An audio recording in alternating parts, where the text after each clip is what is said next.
So y'all treating me like if I'm constantly getting in trouble for it. And I'm not trying to be rude. I'm really not. But I'm the one that I am one of those persons that means it when he says it. Did you think this was going to be rainbows and gumdrops? No, I didn't think that. I'm just. If you have that kind of attitude and you go into it. Have attitude, Judge, is just. Tell me. It's a conversation. It's no, but Nathan, I want him. Like I'm just a hardened criminal. All I did was I was young. I made a mistake. I was 20. I made a mistake. I was drinking. Please do not admit to committing the offenses. We actually haven't been found guilty yet. See, but I didn't assault nobody. But I You're understand. pleading guilty to assaulting. But I understand. How can I take your agreement? At the same time, I don't like this conversation. We're walking away, and we're going to have a later court date. So you go over here. So this clueless defendant walked into court facing a DUI and an assault charge. He was supposed to plead guilty to both, but his ego kicked in and he suddenly tried to talk his way out of it. Right there in front of the judge, he changes his story and says he isn't guilty after all. I mean, you could literally see his lawyer losing it behind him. He's rubbing his forehead like he already knows how this is about to go down. I've seen a lot of bad courtroom moves, but this one is up there. And the ending to this case actually caught me off guard. So make sure you guys stick around for that because it was just so shocking. Let me know in the comments too if you were the judge and a defendant backed out of a plea deal like this. What would you do? Let's dive in and watch. Charged with driving while intoxicated. You're also charged with assault of a family member. You're facing up to a year on the assault case and or a $4,000 fine. And on the DWI, you're facing up to 6 months in jail and or a $2,000 fine. What have you guys worked out? So for he's pleading time served on the DWI, 13 months deferred on the assault conditions. Okay. This is how you understand this agreement. I'm sorry. You have two agreements on both of your cases. On the DWI, they've offered you 3 days in jail, credit for the 5 days that you've done. But you need to understand that that charge will go on your record. It's going to be there for the rest of your life. From now on, you are facing a minimum of 30 days in jail. So this time served, it's a minimum of 30 days in jail. Anytime you get pulled over, an officer's going to look at your record. They're going to see this. What do you think they're going to do if you smell like alcohol or dope? Right. I would never, even if you've had a sip of alcohol, I would not get into a car because it is a humongous risk. As far as the assault of a family member is concerned, you've worked out an agreement. They're offering you a 13-month deferred. Deferred is a type of probation that if you successfully complete it, you do not end up with a conviction on your record. You must understand, though, that this comes with an affirmative finding of family violence, meaning that if you ever pick up another one of these cases, even if you successfully complete the deferred, you will be looking at a third-degree felony, a minimum of 2 years in prison, a maximum of 10 years in prison. You can also never own a gun or ammunition as well. You will be signing this other piece of paper here, which is a written admonition that you are ineligible to possess a firearm or ammunition as a result of this plea bargain agreement as well. What you need to understand, it's firearm is a very loose term. So you need to understand, if you don't understand what a firearm is or what a weapon is, you need to talk to a lawyer because that's one of the conditions. Do you understand? When you pick up criminal cases, there are a lot of collateral consequences, as you now see.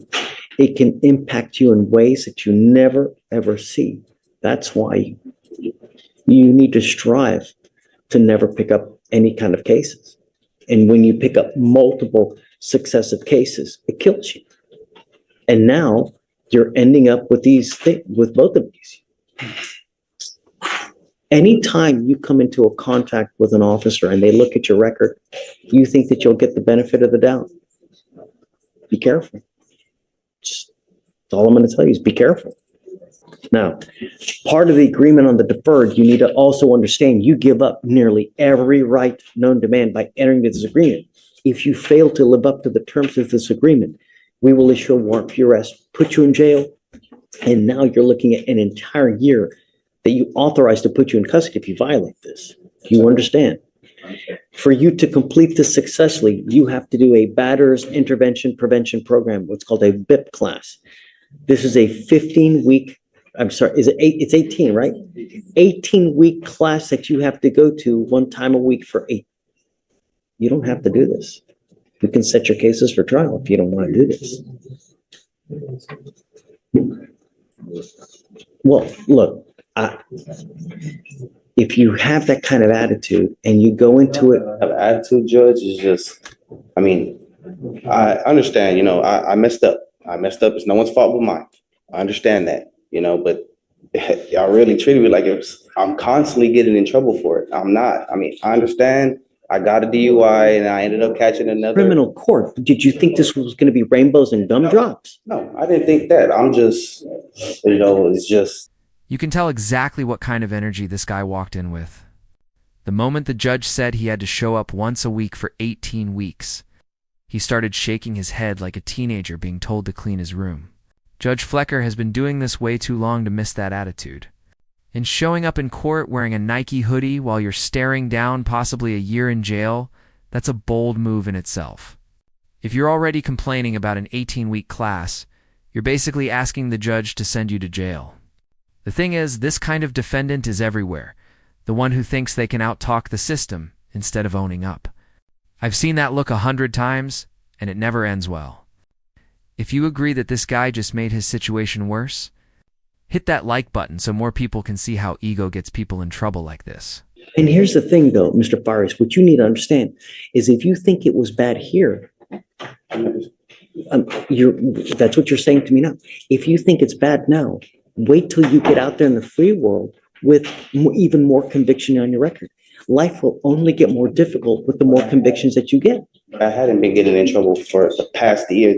I got that DUI in 2020. I have not been in trouble for it since then. So y'all treating me like if I'm constantly getting in trouble for it. And I'm not trying to be rude. I'm really not. How did we treat you that you're constantly in trouble? Tell me. It's a conversation. But Nathan, I want him, how did we treat you in what way? I mean, I'm not Tell saying me. y'all treating me in any way. It's just like the way you talk to me. I have like I'm just a hardened criminal. All I did was I was young. I made a mistake. I was 20. I made a mistake. I was drinking. It was just a mistake. Please do not admit to committing the offenses. We actually haven't been found guilty yet. You mean how I'm talking to you right now? Yes, sir. I'm telling you what to expect. And I understand that, And I'm but telling you how it's going to affect you. and I understand that. And I'm telling you that you can't own a gun. That's fine. No problem. You can't own any ammunition. That is fine. No problem whatsoever. If you pick up another assault like this, you're looking at 2 to 10 in the penitentiary. See, but I didn't assault nobody, but I You're pleading understand. guilty to assaulting. But I understand. You're I'm not going to take your agreement. If you're telling me you're not guilty, then we're not going to do it. That's how this works. You're pleading guilty and admitting that you committed a crime. Okay. If you stand up here and say you didn't commit a crime, No, then you're not pleading this guilty. isn't like, it's not a game. And I'm not going to let you Understand that. plead guilty if you're not guilty. If you're not guilty, then let's try it. I'm not taking your plea of guilty if you're not guilty. That's it. At this point, I politely request that we reset this case, short distance, have the client's appearance be required. Well, hold on a second. How old is the case? I mean, the case is from 20, it's 510 days old? No. We set the case for trial today. That's it. And I'm not here to play games. If you're either guilty or you're not guilty, but we don't plead people guilty when they're not guilty. That's not a game that we play here. And understand, the way I talk to you now is in hopes that you don't pick anything up in the future, because I haven't. do you know how many times I hear that? I'm pretty sure you hear it on an everyday basis. I'm Every sure you do. single- But I'm the one that I am one of those persons that means it when he says it. I'm going to hit the pause button. You pick up a case in 2020, and now you pick up a case in 2023. I'm going to hit the pause button here. What you're getting upset about is actually the language that the judge is required to say. He's not admonishing you about anything special about your case. He doesn't care anything about you. But what you're pleading guilty to No, carries you're- with it these consequences. I understand. If you plead guilty to an assault family violence, there's an affirmative finding of family violence, as was explained to you. A second offense is automatically a third-degree felony. Third-degree felony punishment range is 2 to 10. If it's a strangulation, it's now 2 to 20 because it's a second-degree felony. This is automatic, has nothing to do with you, only has to do with what you're pleading guilty to. The DWI is similar in concept. If you plead guilty to DWI today, get convicted, which is what you're planning on doing. The second one is automatically a Class A misdemeanor with a maximum punishment of a year in county or a $4,000 fine. That has nothing to do with the facts of your case and your level of guilt. It's just the fact that you are pleading guilty. At the same time, I don't like this conversation. We're walking away, and we're going to have a later court date. So you go over here. So if you want to continue on the DWI and tee up the assault, we can do that as well? No, Judge. With him, we're not doing any pleas. At your request, we'll set the case for trial. I'd ask for 30 days. I'll have a conversation with him. And if he wants to do the plea, we can do the plea. And he will come up here with the proper understanding. It's not a big deal, but we either set it today or we. I'll just set it today because it'll be long enough that we can have a conversation. This is a perfect example of how fast things can flip in a courtroom.